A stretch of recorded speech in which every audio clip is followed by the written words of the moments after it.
The blue and red lights pierced the February darkness, reflecting off Dr. Marcus Thompson's rearview mirror like angry fireflies. His hands tightened on the steering wheel, knuckles whitening against his dark skin. 10 years of academic achievements, a PhD from Harvard, and countless published papers on criminal justice. None of it mattered in this moment. "Just breathe," he whispered to himself, remembering his father's words from 20 years ago. "Show your hands, stay calm, live to fight another day." Officer James Miller adjusted his flashlight, its beam cutting through the mist. The black Mercedes seemed out of place in this neighborhood. Too clean, too expensive. Something wasn't right. He'd seen enough suspicious vehicles in his 12 years on the force to trust his instincts. "Dispatch, I've got a possible 10 to 55 on Maple Drive. Black Mercedes, tinted windows." His voice carried the confidence of someone who'd done this hundreds of times. Inside the car, Marcus watched the officers approach through his side mirror. The ceremonial dance was beginning, one he'd choreographed in his criminology lectures countless times. His dashboard clock read 9:47 p.m. Just 15 minutes ago, he'd been leading a graduate seminar on racial profiling in modern law enforcement. The irony wasn't lost on him.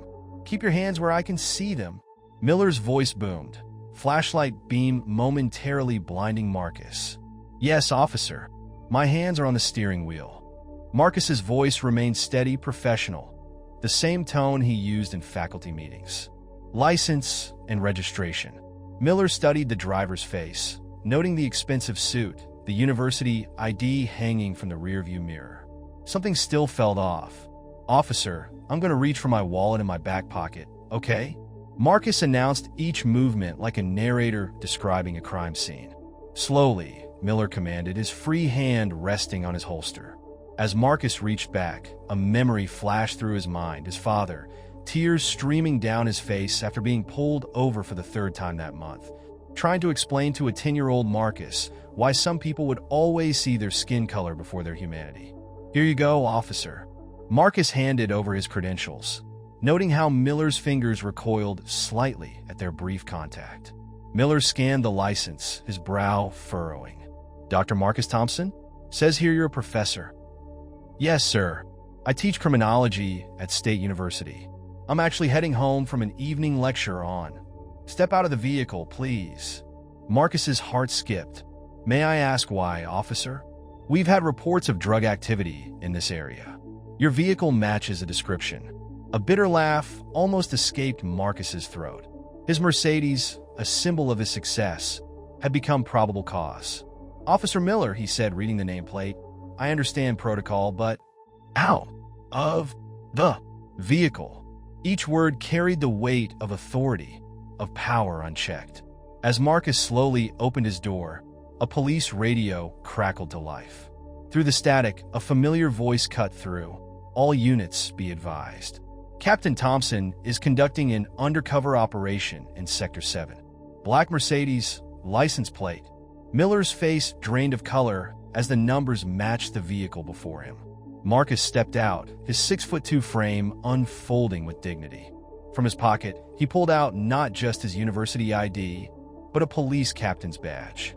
"Officer Miller," he said quietly, "I believe we need to have a conversation about unconscious bias and probable cause. But first, I'd like to know exactly what description this vehicle matched."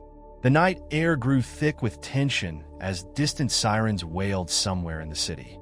Miller's flashlight beam wavered, then dropped, illuminating nothing but his own shame on the wet pavement.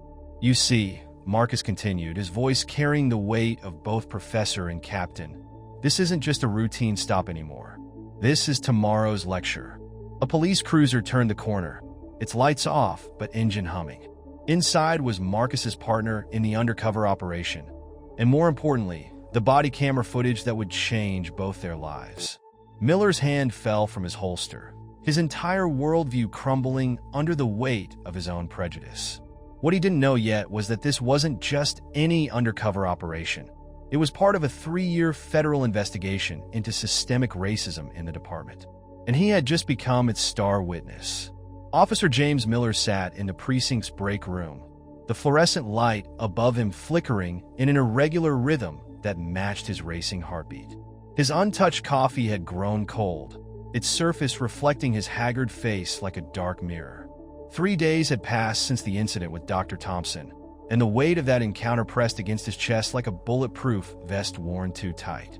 "You're just like your old man," his mother used to say.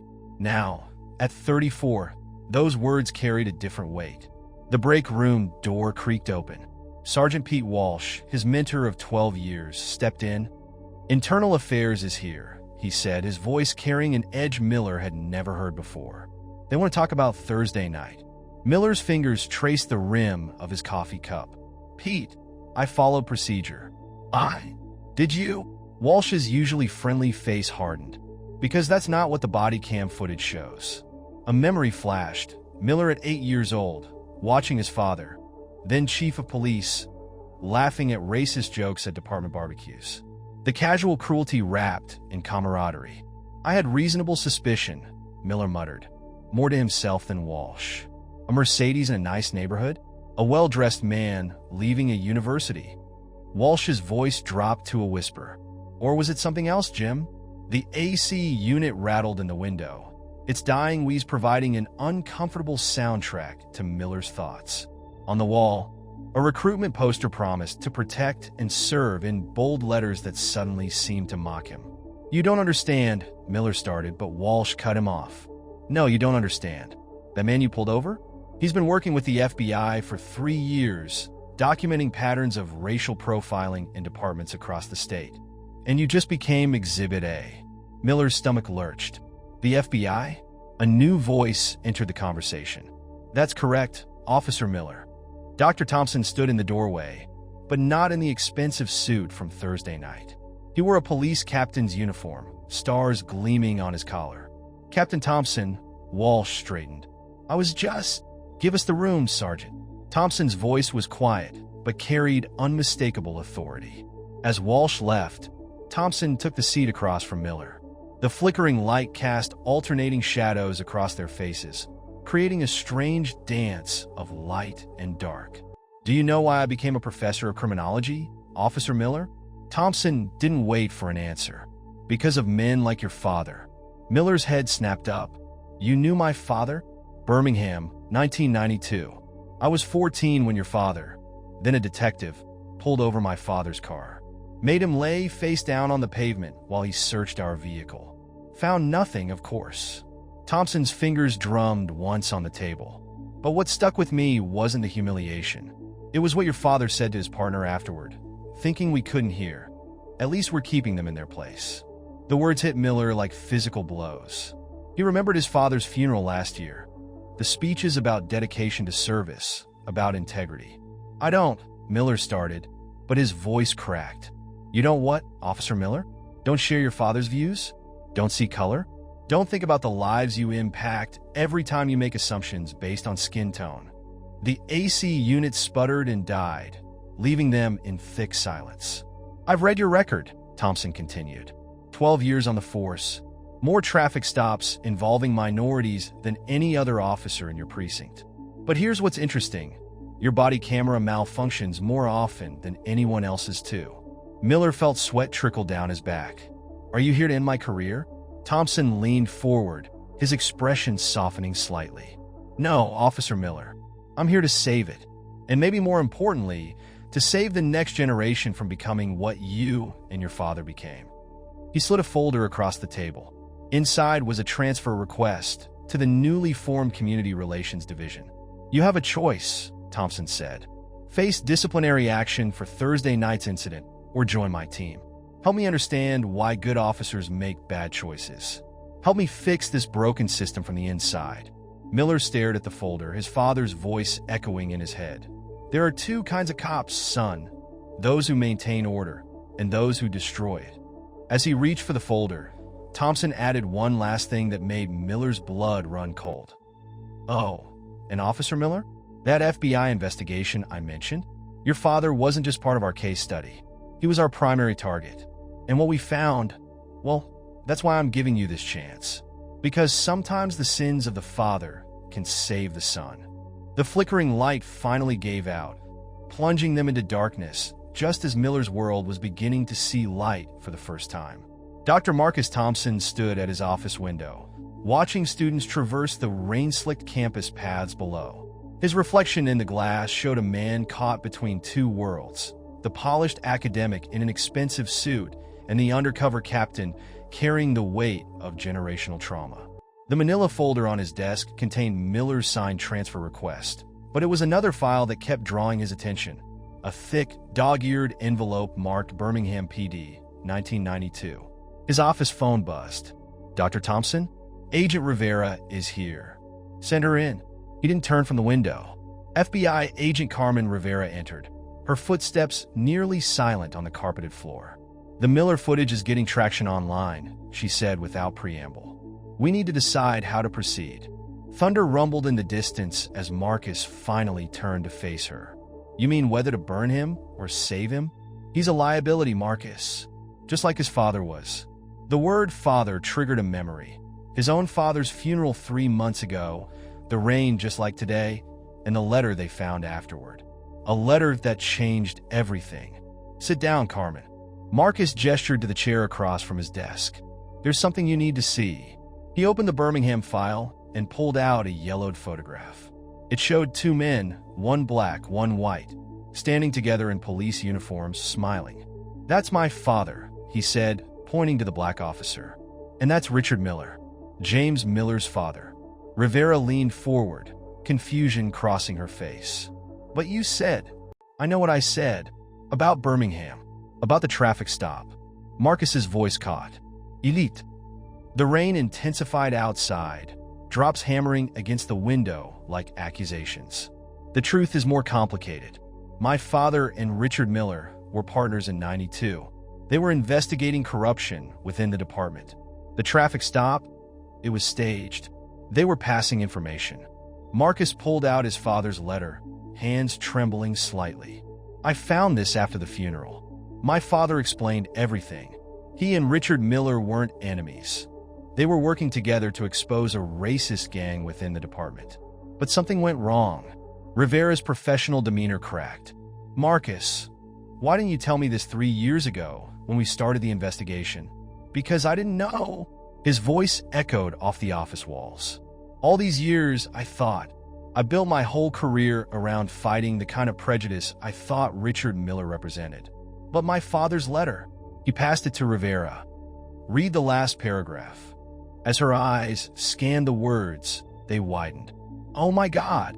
Richard Miller wasn't dirty. He was murdered by the same people we're investigating now. And they're still in power, Carmen. Still pulling strings." A student's laughter drifted up from outside, the sound jarringly innocent against the weight of revelation. "So, when you pulled James Miller into this," Rivera started, "I thought I was serving justice. But now," Marcus ran a hand over his face, "now I realize I might be putting him in the same danger that got his father killed." The thunder grew closer, and the overhead lights flickered ominously. "We have to pull him out," Rivera said urgently. "If they realize he's working with us, it's too late." Marcus pointed to his computer screen, where an email had just appeared. "They already know." The message was simple, like father, like son. Both should have stayed in their lane. Below was a video attachment. The thumbnail showed James Miller entering his house that morning. "Marcus," Rivera's voice was tight. "The timestamp on this video, it's from 10 minutes in the future." They stared at each other as understanding dawned. Whoever sent this wasn't just threatening Miller. They were watching him right now. A sharp crack split the air outside, and Marcus's office window exploded inward in a shower of glass and rain. As he dove for cover, one thought blazed through his mind. History wasn't just repeating itself. It was completing a circle that began long before either Miller or Thompson knew they were part of it. And somewhere in the city, James Miller was walking into the same trap that had killed his father 30 years ago.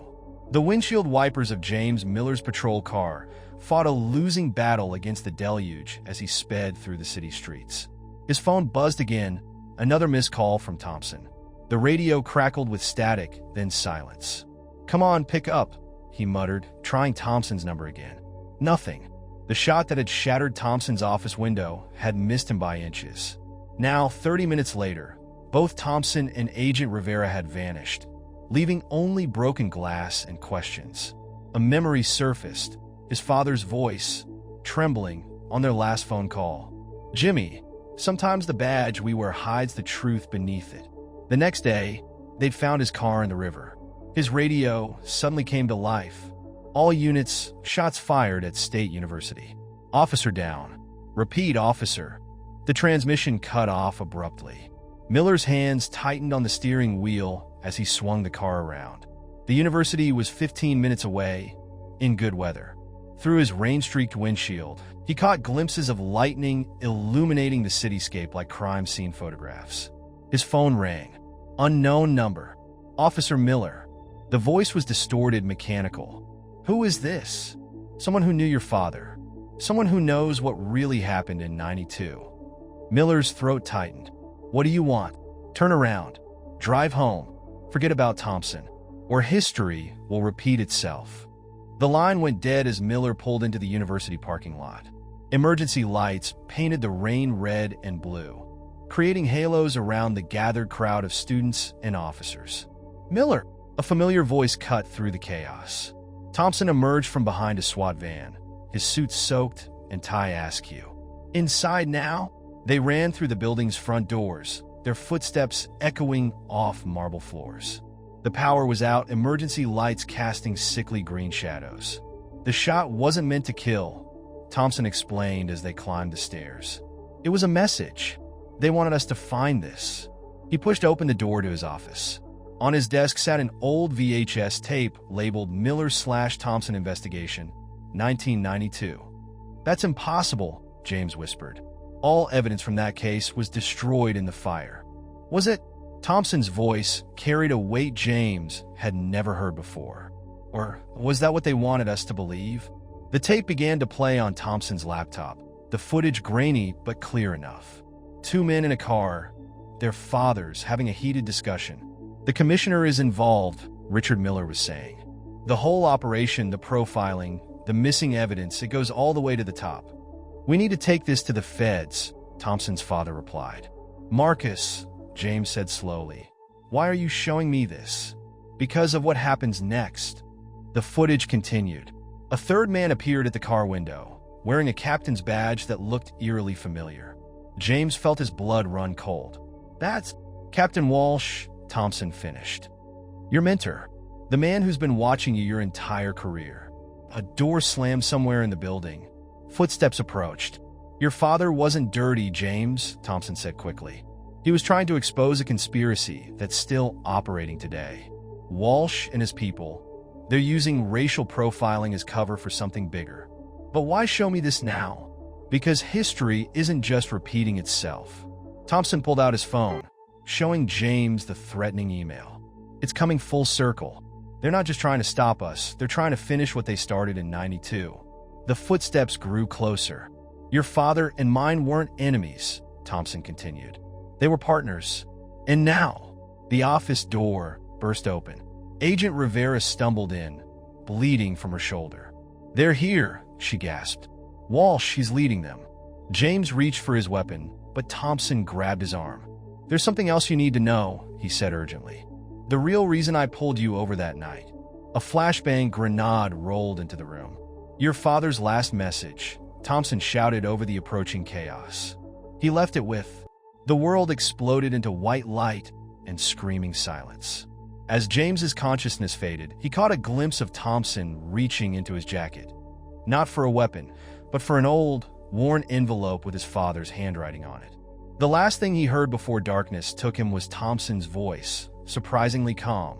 "Like our fathers before us, we're not just partners, James. We're brothers." And somewhere in the chaos, a security camera recorded it all, uploading to a server where the truth about both families and the real reason for their fathers' deaths waited to be discovered. If they survived the next 5 minutes. The police department's hearing room hummed with tension 3 days later. Sunlight filtered through Venetian blinds, casting prison bar shadows across the faces of the review board. James Miller sat beside Thompson, both men bearing visible wounds from their escape. Miller's bandaged temple, Thompson's arm in a sling. Captain Walsh sat across the room, his composed expression betraying nothing of the man who had led an armed assault on Thompson's office. The security footage from that night had mysteriously disappeared, or so they thought. Commissioner Harris cleared his throat. This hearing will come to order. We're here to address serious allegations of departmental corruption spanning 3 decades. Miller's mind flashed to their narrow escape. Rivera's quick thinking with the backup generator, the emergency exit, the USB drive Thompson had pressed into his hand as they fled.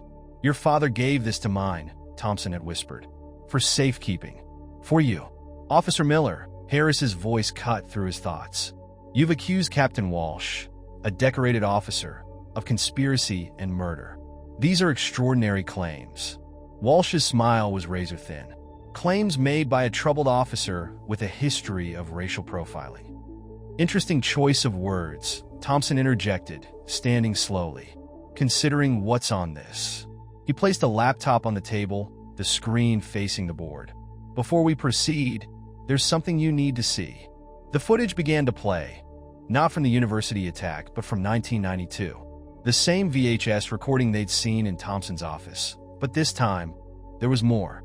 That's impossible, Walsh whispered, his composure cracking. We destroyed all copies. My father was smarter than that, Thompson replied. He knew someone would come looking someday. The video continued, showing Walsh accepting an envelope from a shadowy figure, then approaching the car where both fathers sat. But instead of ending there, it kept rolling. You see, Thompson addressed the board, this wasn't just about racial profiling. That was the cover. The real operation was bigger.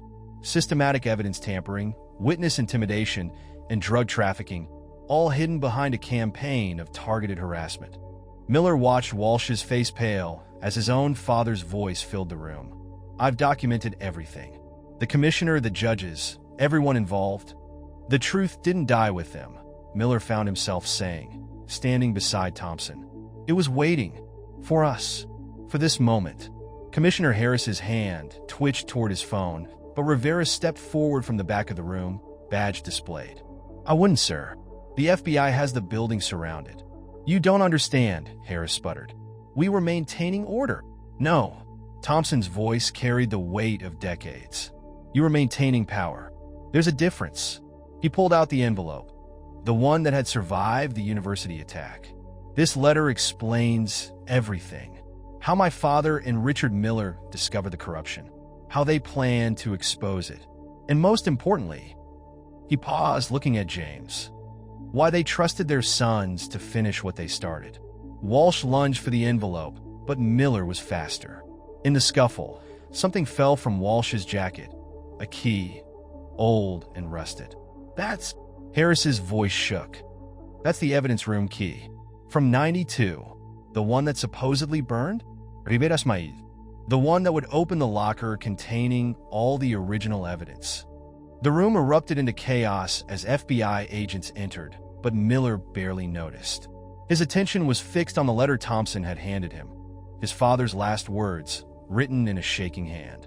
Son, by the time you read this, Marcus Thompson will have found you. Trust him. He's not just your partner in this fight. He's your brother. Your mother never told you about her first marriage to David Thompson, or about the son she had to give up to protect him from what we uncovered. Miller looked up at Thompson, his brother, as understanding dawned. The traffic stop, the investigation, everything had been leading to this moment. There's one more thing, Thompson said quietly, producing a final piece of evidence. The real reason Walsh killed our fathers. It wasn't just about corruption. He slid an old photograph across the table. It was about what they found beneath the city courthouse. Something that would shake this city's foundation, literally and figuratively. The photograph showed an underground tunnel system, dated 1992, filled with not just evidence of corruption, but something far more sinister. Something that explained why, even now, as Walsh was being led away in handcuffs, he was smiling. Because some secrets they were about to learn were meant to stay buried. And beneath the city's streets, something was stirring. Something their fathers had died trying to contain. The truth about corruption was just the beginning.